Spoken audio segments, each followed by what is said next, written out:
আসসালামু আলাইকুম। আমি মোমেনা দিন কাল থেকে মোমেনা বলছি। আপনারা সবাই কেমন আছেন? আলহামদুলিল্লাহ আমরাও সবাই ভালো আছি। আপনারা পৃথিবীর যে যে প্রান্ত থেকে আমার ভিডিওগুলি দেখতেছেন তাদেরকে জানাই অসংখ্য অসংখ্য ধন্যবাদ।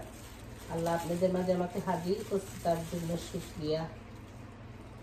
আমার পুরাতন নতুন সব বন্ধুদেরকে জানাই অনেক অনেক শুভেচ্ছা ভালোবাসা। এখানে আমাকে কাদের ভাইয়ের বউ কতগুলো কচু দিয়া গেছে দেখেন। আপনি বলেন গার্ডেন না করে যদি এত সবজি পাই তাহলে গার্ডেন করবো কোন দুঃখে? কোন মানুষের এত ভালোবাসা কোথায় রাখবো? এগুলি এইটা ধুইয়া সিদ্ধ করে রাখবো, পরে রান্না করবো। কেন ওই দিনেরই কচু শাক এখনো রয়ে গেছে, কেউ তো খায় না, আমি একাই খাই। আমার খুব পছন্দের কচু শাক। যাই হোক এগুলি কাটি। অনেকের হাত চুলকায়, তারা গ্লাভস পরে নেবেন। আমরা ইউজ টু দেখা আমি ইয়ে করতেছি না, গ্লাভস পরতেছি না। আমি এমন গ্লাভস পরে কাজ করতে পারি না, আমার কাছে মনে হয় দম বন্ধ হয়ে যায়। আরে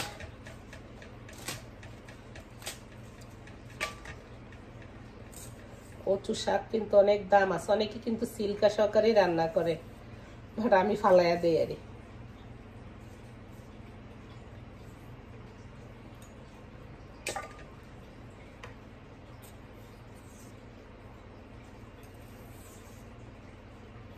আমার লেগে একটু গুঁড়া মাছ রান্না করতে হবে। এখানে কচুটা ধুইয়া সিদ্ধ বসাইয়া দিচ্ছি। আপনার একটু তেল দিয়া আদা রসুন বাটা তেজপাতা একটু ধনে জিরে গুঁড়া হলুদ দিয়া এরপর এটা বক্স করে ঢুকে রাখবো না। যখন রান্না করবো চিংড়ি মাছ দিয়ে রান্না ইলিশ মাছ দিয়ে ওইটাই আর একটু ভাজি বসাবো। কচু কুটটা উঠছি আর সাথে সাথে আবার আরেকজনে একটু বরবটি সিম দিয়ে গেছে এক খালায়। নাস্তা খাওয়ানোর কথা ছিল না, একটা মনে মনে প্ল্যান করছি। আমি দেখি বরবটিগুলি যদি ফ্রিজে রাখি নষ্ট হয়ে যাবে, তাহলে ভাজি করে ফেলি আর কটা পরোটা বানিয়ে ফেলি।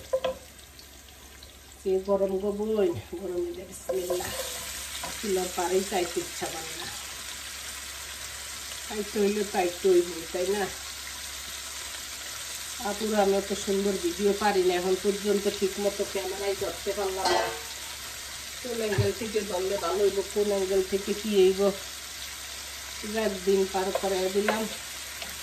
যদি আমার ভিডিওগুলি ভালো লাগে আমার সাথে থাকেন, আমাকে লাইক করেন, সাপোর্ট করেন, সাবস্ক্রাইব করেন।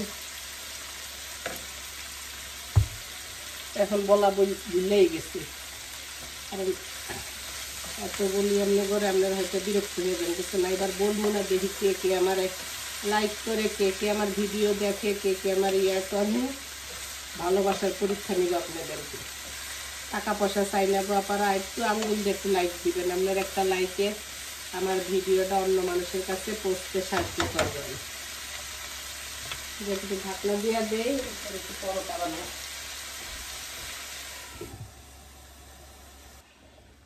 আমার ভাজিটা হয়ে গেছে।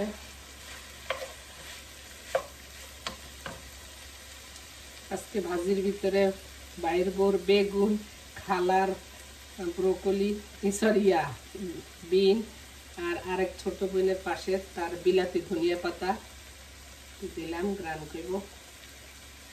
ভাজি হয়ে গেছেন, পরোটাটি ভাজে নিব।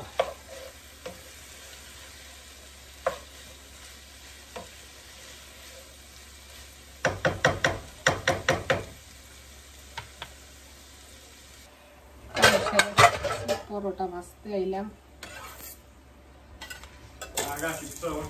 ওকে আল্লাহ খাওয়া তো আক্কাল তো আল্লাহ, তোমার শব্দ নাস্তা খাইতি না তাইলে।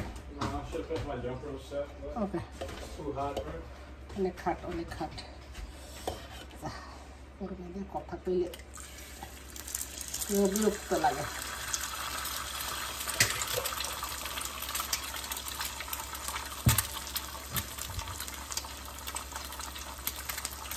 একটু খাইয়া দেখাবো, পাতা পাতা ভাজি করছি, একটু খাও।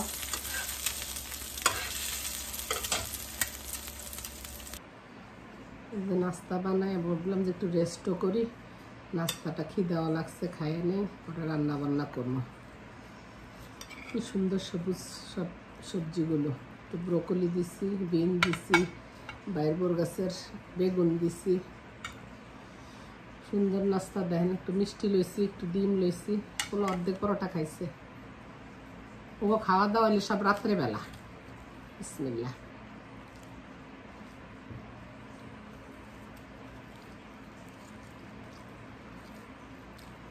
ভাজিটা দারুণ হয়েছে, একটু আর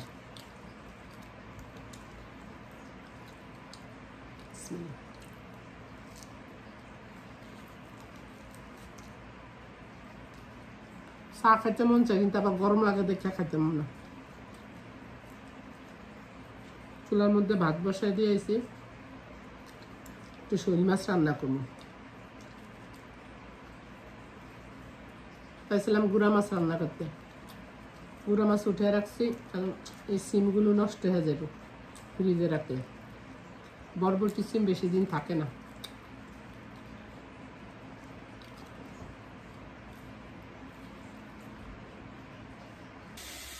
একটু শোল মাছ রান্না করবো, রাঁধতে চাইছিলাম গুড়া মাছ, এখন বরবটির কারণে শোল মাছ রান্না করতেছি। শোল মাছটা ধুয়ে নিচ্ছি, এখানে মশলাটার ভিতরে কষাবো। 4 পিস মাছ, আমি আর আমার জামাই, তো তাও জামাই একটু খাইব, বাকিটা আমিই খাবো। এরকম অল্প রান্না করে ফালায় তো লাভ নেই। শোল মাছটা বেশিরভাগ আমার আম্মা দেখতাম কষায় রান্না করতো, কারণ শোল মাছটা ভাজলে না শক্ত হয়ে যায়। ভাজি আমি এখানে মাঝে মধ্যে ভাজি।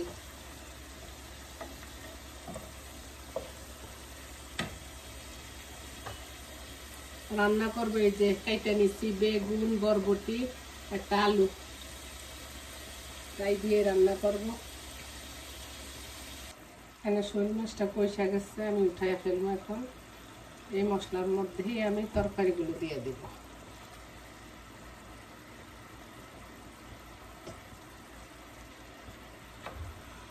কি রান্না আর কি বাড়বো, যে গরম গো, আমি ঘাইমা চুপচুপ হয়ে গেছি।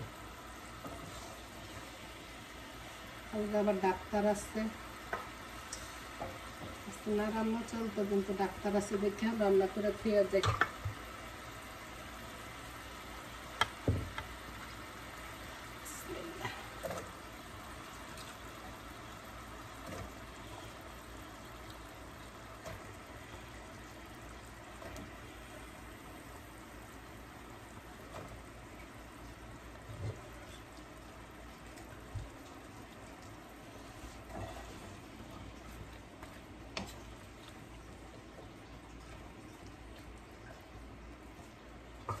ঢাকনা দিয়ে দেয়, তরকারিটা করতে থাকুক, তারপরে ঝোলের পানি দিব। দেখি আমার তরকারির কি অবস্থা।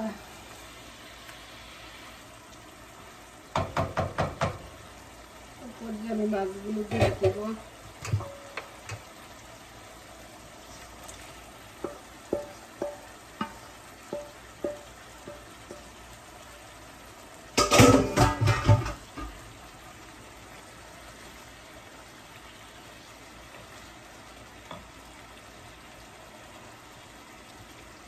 ঝোলের পানি দিয়ে দিব। সিম্পল রান্না, গরমে দিয়ে আর কি রান্না করে, একটু টমেটো দিয়ে দিচ্ছি। হয়ে গেলে তারপরে আপনার ধনিয়া পাতা, জিরা গুঁড়ো দিয়ে নামাবো। লবণ দেখলাম না তো, লবণ লাগলো।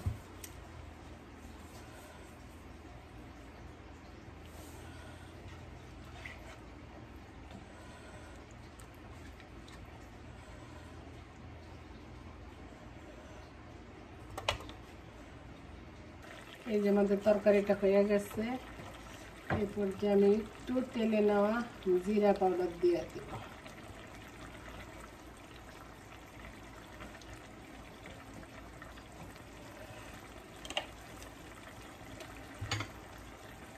আর দিব বিলাতি ধনিয়া পাতা।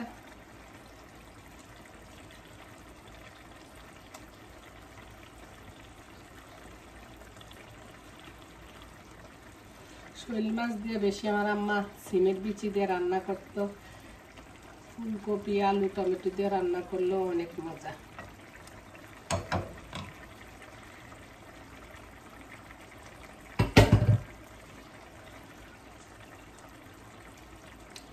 চলেন আমাদের রান্না বান্না শেষ, চলে আসেন আমাদের বাসায় খাওয়ার জন্য।